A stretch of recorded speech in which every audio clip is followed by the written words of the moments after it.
이정숙 권사님, 양창호 집사님, 유영길 장로님, 남궁재현 청년, 임의연 집사님, 무명으로 이미경 집사님 저희 가정에서 드렸습니다. 오늘 우리 특세 마지막 날 새벽입니다. 오늘 말씀을 통해서 기념석을 세우라, 우리 함께 말씀 나누길 원합니다.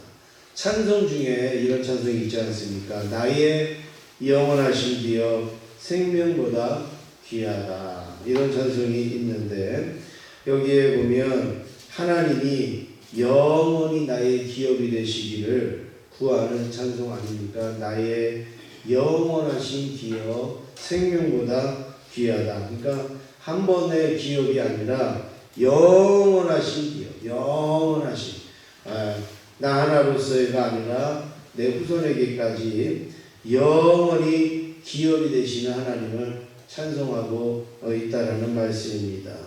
여러분, 하나님과 영원히 그렇게 동행하시고 또 하나님의 기업을 영원히 누리고 싶으시지 않습니까?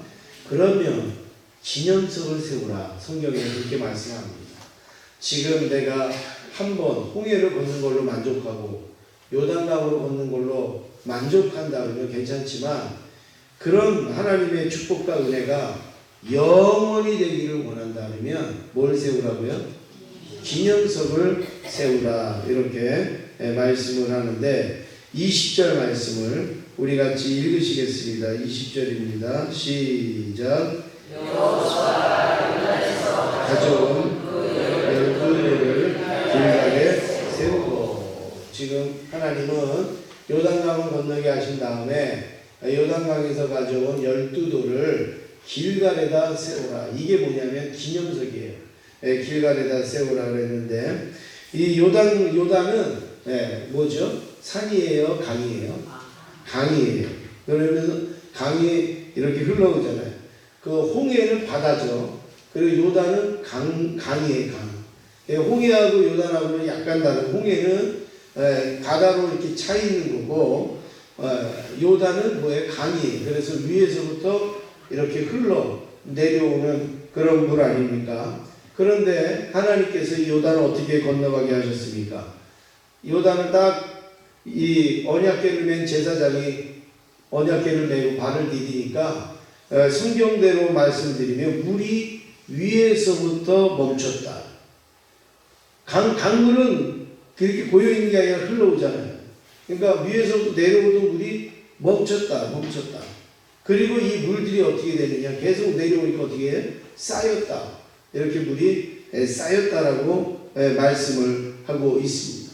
여러분, 물에다가 이런 표현이 이게 맞아요? 물이 쌓였다, 이런 표현이 맞습니까? 그럼 쌓였다 그러면 뭐가 쌓였다고 해야지 맞을까요? 네?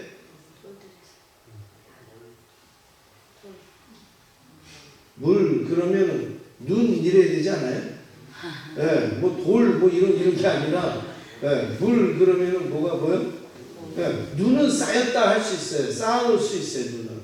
그런데 물은 쌓아놓을 수 있는 게 아니에요. 쌓아놓을 수 있는. 그런데 위에서부터 끊어지고, 그리고 그곳에 물이 쌓여 서더라. 우리 3장에 보면 그렇게 되어져 있습니다. 이게 전혀 이게 맞지 아니하는, 생태하고 맞지 아니하는 그런 일들이 일어난 거예요. 여러분, 엄청난 거 아니에요?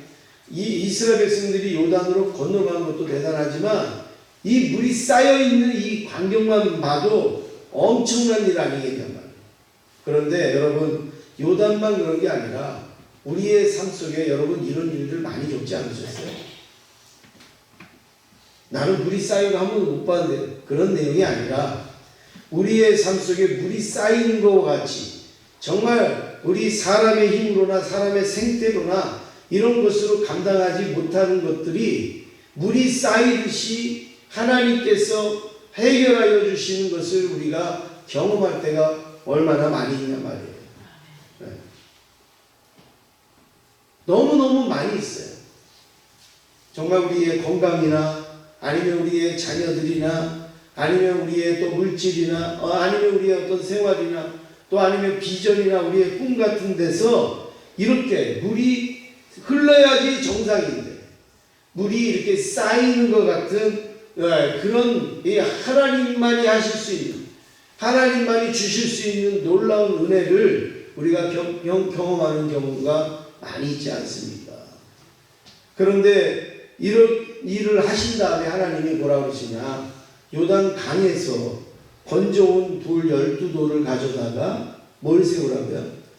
기념석을 세워라. 이건 누가 했다고요? 하나님이 하셨습니다. 이런 기념석을 세우라는 거예요. 그냥 어떤 무슨 돌을 갖다가 놓고 이렇게 한 게 아니라 하나님이 하셨습니다. 이거를 명시하라는 거예요. 하나님이 하셨습니다. 이걸 명시. 저희 교회도 여기에 이렇게 보면 여러분들이 또 나중에 오신 분들은 잘 모르시겠지만 여기 기념비 이런 식으로 해서 뭐 큰 건 아니지만 이렇게 강단 위에다가 올려놨어요. 이건 무슨 기념비냐면 교회가 이제 건축한 것이 하나님의 역사였습니다. 이것을 우리가 12돌은 아니지만 그런 의미로 여기다 놓고 항상 이거를 설교할 때나 설교를 들을 때나 예배를 할 때 이거를 주목하는 거죠.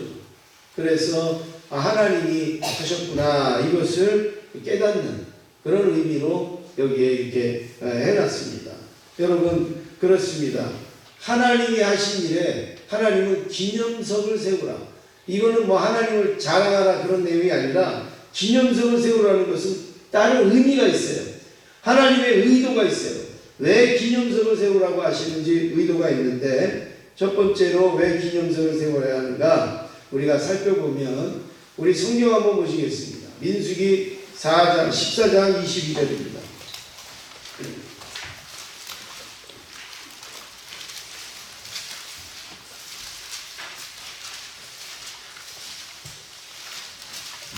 민수기 14장 22절 같이 읽으시겠습니다. 시작. 내 영광과 대국과 광야에서 행한 내 이적을 보고서도 이같이 10번이나 나를 시험하고 내 목소리를 청종하지 아니한 그 사람들은 여기에 하나님이 이스라엘 백성들을 어떻게 말씀하시냐면 하나님께서 수시로 이적을 보여주셨잖아요. 광야에서 뭐 먹을 거 메추라기도 주셨고 만나도 주셨고 뭐 반석에 물도 주셨고 뭐 별별 일을 다 주셨잖아요. 그런데 그런 일을 맛보고도 하나님을 몇 번이나 시험했다고요? 몇 번이요? 10번. 여기서 10번이라는 것은 하나 둘 셋 넷 이렇게 시험받고 10번이 아니라 아주 수시로 하나님을 원망했다 이거예요. 아주 시간만 되면 하나님을 원망한다. 많이 하나님을 원망하고 그리고 시험하고 목소리를 청종치 아니했다 이거예요. 언제 원망을 했는가? 어렵고 힘든 일이 생기면 하나님을 원망한 거죠. 하나님이 여러 가지 놀라운 일을 주셨는데도 어렵고 힘든 일이 들면 이스라엘 백성들이 홍해를 건넌 지가 3일도 안 됐어요. 그런데 배고프다고 아우성이. 그래 하나님을 막 원망하면서 차라리 애굽으로 돌아가면 좋을 뻔했다 이렇게 말하는 사람들. 홍해를 그 엄청난 홍해를 건넌 지가 며칠도 안 됐다고 3일도 안 됐어요. 그런데 배가 고프니까 하나님을 또 원망해요. 하나님이 만나도 주시고 메추라기도 주셨어요. 그런데 또 목이 마르니까 또 며칠 안 돼서 또 원망을 해요. 이들이 40년 동안 행한 것이 맨날 이런 일이란 말이에요. 그냥 눈만 떴다 그러면 원망을 하게 돼요. 미국의 앤드류 미스라는 유명한 예술가가 있다고 합니다. 이분에게 어떤 사람이 이렇게 물었다고 합니다. 당신은 제일 괴로운 순간이 언제입니까? 당신이 이 예술작품을 만들면서 제일 괴로운 순간이 언제입니까? 그랬더니 이 사람이 하는 얘기가 내가 예술작품을 만드는 과정 속에 아직 완성되지 아니한 과정 속에 이렇쿵 저렇쿵 말하는 것이 나는 제일 괴롭습니다. 내가 아직 완성도 안 했고 내가 아직 다 만들지도 않았는데 이거는 사자 같으니 이거는 호랑이 같으니 이거는 뭐 늑대 같으니 이렇게 말하는 이렇쿵 저렇쿵 말하는 소리가 가장 힘듭니다. 괴롭습니다. 이렇게 말했다는 거예요. 여러분, 하나님이 우리를 하나님의 형상으로 빚어가시는 하나님이 예술가와 같은 손 아니시겠습니까? 오늘도 저와 여러분을 만들어 가신단 말이에요. 하나님이 원하시는 목적대로 하나님께서 기뻐하시는 모습으로 우리를 명품으로 지금 만들어가고 계신단 말이죠. 그런데 우리는 그 과정 속에서 이렇쿵 저렇쿵 한단 말이에요. 하나님 앞에. 하나님 이거는 되니 안 됩니다. 이렇쿵 저렇쿵 한다. 하나님이 다 완성된 다음에 말을 하란 말이에요. 하나님이 다 완성된 다음에 우리가 보자는 말이에요. 근데 완성도 안 됐는데 그 과정 속에서 이렇쿵 저렇쿵 이야기하면 하나님을 괴롭게 하는 거예요. 하나님을 힘들게 하는 것이라는 것을 볼 수가 있습니다. 여러분, 기념석을 왜 세우는가 하면 우리가 자꾸 하나님이 완성도 안 했고 하나님이 마무리도 안 했는데 그 과정 속에서 때로는 흙을 밟는 그런 일도 있고 떼어내는 일도 있고 막 비비는 일도 있고 여러 가지 공정이 있잖아요. 근데 그럴 때마다 이렇쿵 저렇쿵 하나님 이거는 힘드니 이거는 안 힘드니 이렇게 하는 것이 하나님을 괴롭게 하고 힘들게 한다라는 거예요. 우리는 아직 완성 작품이 아니에요. 우리는 지금 과정에 있는 과정. 그 과정에서는 어떻게 돼요? 하나님의 일을 우리는 기대하고 그리고 그 완성되기를 기도할 수 있는 자가 돼야지 이렇쿵 저렇쿵 할 수 있는 게 아니란 말이죠. 나중에 완성되고 보면 하나님이 이런 의도가 있으셨구나. 하나님이 이런 뜻이 있구나 깨닫게 된다는 말씀입니다. 두 번째로 그러면 어떤 기념석을 세워야 하는가? 기념석을 세우는데 그럼 어떤 기념석을 세워야 되는가? 첫째는 우리가 세 가지의 기념석을 세워야 되는데 첫째는 감사의 기념석을 세워야 됩니다. 24절 오늘 여호수아서 4장 24절 말씀 같이 보시겠습니다. 시작.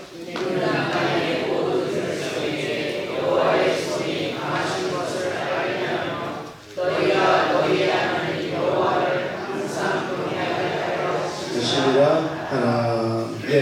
여기에 보니까 여호와의 손이 강하신 것을 알게 하며 너희가 너희 하나님 여호와를 항상 경외하게 하려 하십니다. 여기 알게 하며 그랬습니다. 여호와의 손이 강하게 하신 것을 알게 하며 지금까지 하나님께서 이스라엘 백성들의 손을 강하게 하신 것을 생각하며 그걸 하나님 앞에 알게 하며 이거는 감사하며 이런 의미. 하나님이 하셨습니다라는 그런 감사의 그 기념석을 세우라는 겁니다. 지나온 날들을 되돌아보십시오. 하나님께서 우리에게 행하신 기적들이 얼마나 많고 하나님께서 우리에게 베푸신 은총과 그 복이 얼마나 많은가를 우리가 생각해 보시기를 바랍니다. 삶의 과정에서 하나님이 이루신 것들을 하나하나 기억해 보시면서 우리는 하나님 앞에 감사의 기념석을 세워야 되는 거예요. 감사로 기념석을 세우는 것은 어떻게 보면 그래서는 안 되지만 모래로 기념석을 세우는 거랑 비슷한 것 같아요. 여러분 모래로 기념석을 이렇게 세워요. 그러면 어떻게 됩니까? 조금만 있으면 바람이 불거나 아니면 파도가 치면 그 모래의 그 기념석은 어떻게 돼요? 무너져요. 그냥 쓱 사라져요. 우리 감사의 기념석도 그러지 않은가? 하나님이 나에게 주신 그 감사를 영원히 기억해야 되고 평생 기억해야 되지만 모래의 감사석을 세우고 기념석을 세우는 것처럼 그냥 어느 순간에 후루룩 무너져 버리는 거예요. 세울 때는 이거 하나님이 하셨습니다. 감사합니다. 그리고도 딱 세우는데 어느 순간에 보면 우르르 무너져 있어요. 그런데 여러분 그 원망이나 그리고 이 불평의 기념성은 어떤가 한번 생각해 보세요. 화강암으로 기념석을 세운 것 같지 않습니다. 한 번 내 마음에 원망이 오면 죽을 때까지도 이게 안 없어지는 거예요. 한 번 나에게 불만이 오면 그게 아주 죽을 때까지도 그 불만이 사라지지가 않는 거예요. 화강암에다가 그냥 아주 그 강한 화강암에다가 세운 것처럼 그런 어떤 원망과 불만은 내 안에 딱 자리 잡고 있어요. 근데 감사는 언제 보니까 없어져 버렸어요. 감사는 언제 보니까 사라져 버렸어요. 내가 그랬었나? 생각을 해도 긴가민가 할 때가 많다면 여러분 이게 얼마나 불행한 일입니까? 오늘 저와 여러분 감사의 기념석은 화강암에 새길 수 있기를 원합니다. 불평은 기념석을 만들지 말아야 되지만 혹시 불평은 세우더라도 어디에다 세우냐? 모래에다 세워야 되잖아요. 그래서 그거는 금방 없어지고 사라지고 해야 되는데 감사는 어딘지 모르게 가버렸어. 저분이 진짜 감사했던 분이 맞나? 이런 생각이 들 때가 있어요. 저분이 진짜 하나님의 은혜였다고 고백한 게 그게 맞나? 이렇게 여길 때가 있어요. 언제 없어진지 몰라 그냥 스르륵 없어져 버렸어요. 그때 막 감사할 때는 정말 막 너무너무 막 감사해서 어떻게 할 줄 모르고 막 하나님 앞에 영광 돌리고 하는데 어느 순간에 보니까 모래 위에다 세운 기념도처럼 그냥 없어져 버렸어요. 두 번째로 우리의 기념석은 다음 세대의 기념석을 세워야 됩니다. 다음 세대들을 위해서 기념석을 세워야 돼요. 우리 세대에도 그 감사의 일들을 하나님의 일들을 잊어버릴 일들이 많지만 여러분 우리 자녀들까지도 기억해야 되고 우리 자녀들까지도 감사하고 하나님께 영광 돌릴 수 있는 그런 기념석을 세울 수 있기를 간절히 원합니다. 우리 말씀을 한번 보시겠습니다. 사사기 2장 10절입니다. 여호수아 뒤에 사사기 2장 10절.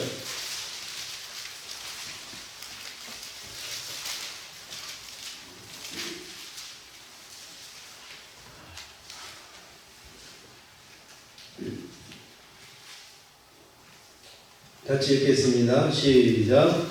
그 세대의 사람도 다 그 조상들에게로 돌아갔고 그 후에 일어난 다른 세대는 여호와를 알지 못하며 여호와께서 이스라엘을 위하여 행하신 일도 알지 못하였더라.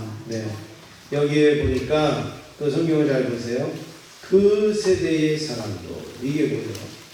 하나님의 능력과 은혜를 맛봤던 사람들이죠. 그 세대 사람도 다 그 조상들에게로 돌아갔고 세월이 지나갔다는 거예요. 그 세대 사람들 다 이제 다 땅속에 묻혔다는 거예요. 그런데 그 후에 일어난 어떤 세대가 나와요? 다른 세대. 다른 세대는 여호와를 알지 못하고 여호와께서 이스라엘을 위하여 행하신 일도 알지 못해요.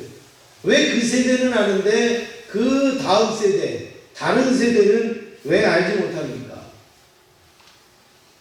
이게 전달이 안 된 거예요. 전달이.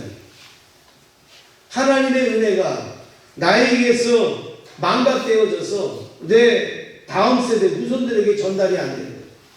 지금 하나님이 이걸 말씀하고 있는 겁니다. 여기에 그 세대의 사람도 이거는 뭐냐면 하나님의 역사를 눈으로 목도한 사람, 하나님의 역사를 경험했던 그 사람들. 여기 또 다른 세대, 이거는 하나님의 역사를 눈으로 보지 못한 세대. 성경에는 이걸 새 세대, 또 아니면 다음 세대 이렇게 말합니다. 여러분, 바로 이거예요. 우리가 하나님의 은혜와 하나님의 축복을 경험했어요. 내가. 그럼 우리는 그 세대 사람이에요. 그런데 우리 자녀들은 그걸 경험을 못했단 말이에요. 그거를 지금 모른단 말이에요. 우리가 말하지 아니하면, 우리가 알려주시거나 우리가 이야기해 주지 아니하면 모르는 거예요. 우리 다음 세대들은 모르는 거예요. 모르는 거예요. 미국에 어떤 분이 글을 쓰면서 이런 글을 썼다고 합니다. 난로 속에 불이 들어있다. 우리는 난로 그러면 당연히 따뜻한 거 이렇게 생각하는데 이분은 난로 속에 뭐가 들어있다고요? 불이 들어있다. 난로 속에 불이 안 들어있는 경우도 있죠. 난로지만 불이 없어요. 그러면 아무리 그 옆에 가서 있어도 따뜻하지 않아요. 난로에 뭐가 있어야지 따뜻해요? 불이 들어있어야 돼요. 여러분, 역사의 현장을 본 사람, 하나님의 역사의 현장을 본 사람은 난로 속에 불이 들어있는 거예요. 하나님이 어떻게 역사하셨는지가 생생하게 다 기억이 되어지고 나타나지 않습니까? 그런데 다음 세대들, 우리의 후손들은 난로는 있어요. 근데 뭐가 없어요? 불이 없는 거예요. 그러면 불을 전해줘야죠. 불을 넣어줘야죠. 그게 뭐냐면 다음 세대를 위하여서 우리가 기념비를 세워야 되는 것이 바로 그 불을 넘겨주는, 하나님이 이렇게 역사하셨다. 하나님이 이런 은혜를 주셨다. 여러분, 자녀들에게 그거 이야기하는 게 그게 뭐가 어렵냔 말이에요. 자녀들에게 그거 알려주는 게 뭐가 잘못됐냔 말이에요. 난로만 줘놓으면 뭐합니까? 불을 줘야죠. 불을. 하나님이 내 이 아빠가 이렇게 어려울 때 하나님이 이렇게 역사하셨어.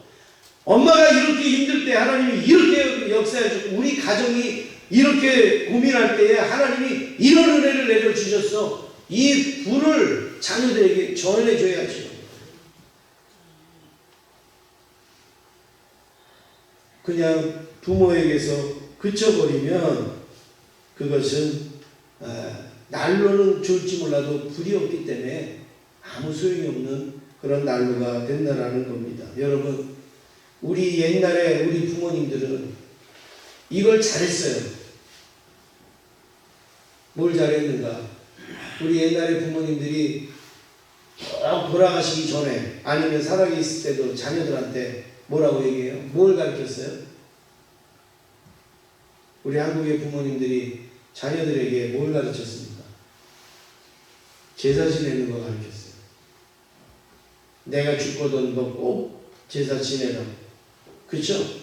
하여튼 이 제사에 대해서 얼마나 많이 강조했어요. 그래서 무슨 종교가 있고 없고가 떠나서 하여튼 그 자녀들이 부모님 돌아가시면 하여튼 제사를 지내려고 노력을 하잖아요. 애를 쓰잖아요. 그렇게 하지 않습니까?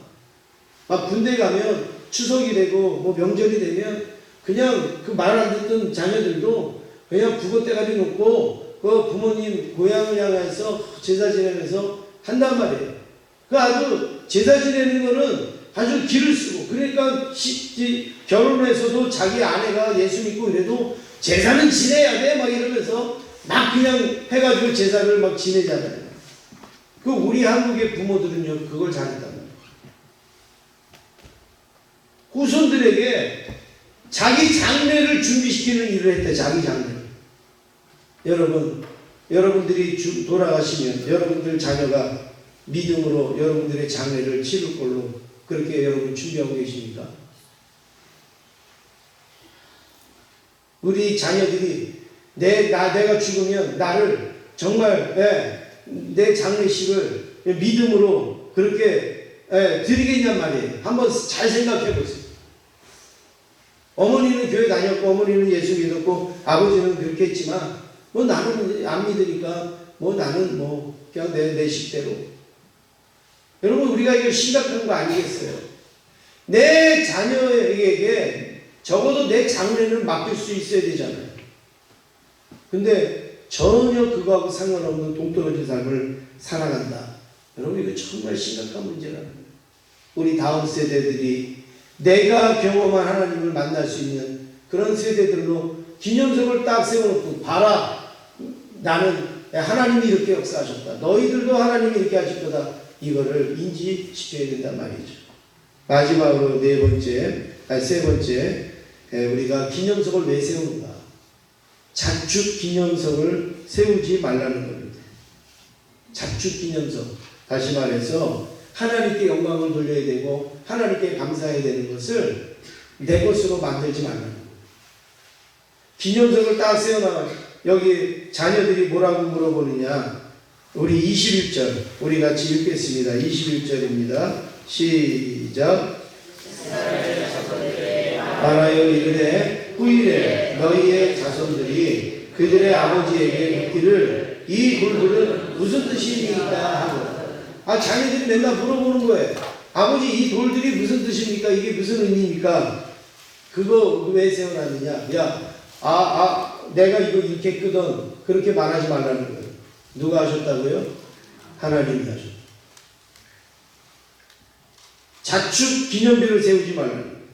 사울 왕도 젊었을 때는 굉장히 겸손한 청년이었어요. 그리고 자기를 가장 작은 베냐민 지파 사람이라고 말했고, 그리고 아주 순수한 청년이었어요. 그런데 나중에 왕이 되고 하니까 어떻게 됩니까? 자기를 위하여 사무엘상 15장 12절을 보니까 자기를 위하여 기념비를 세우라 이렇게 얘기했단 말이에요. 사울이. 누구를 위해서요? 자기를 위해서 기념비를 세우라. 이게 사울만 그런 게 아니라 오늘 우리도 그럴 수가 있습니다. 여러분 40일 금식 기도하면 하나님께 영광을 돌려야지 왜 자기가 40일 금식 기도를 3번 했느니 4번 했느니 왜 말을 하냔 말이에요. 그 하나님이 감당할 수 있는 힘을 주셨고 능력을 주셨으니까 할 수 있는 거 아니겠습니까? 그런데 우리 사람은 자기도 모르게 자기의 기념비를 세우려고 하는 일들이 있단 말이죠. 그것을 미연에 방지하기 위해서 기념석을 세우라 하셨습니다. 오늘 우리 특세 마지막 날입니다. 여러분 일주일 동안 특세하시느라 수고하셨고 많이 애쓰셨고 기도하신 기도의 제목이 응답될 줄로 믿습니다. 그러면 하나님 앞에 기념석을 세우실 수 있기를 원합니다. 감사의 기념석, 자녀들을 위한 기념석, 그리고 자축하지 아니하는 기념석을 세워서 하나님 앞에 큰 영광 돌릴 수 있기를 주님의 이름으로 축원합니다. 기도하겠습니다. 하나님 아버지 감사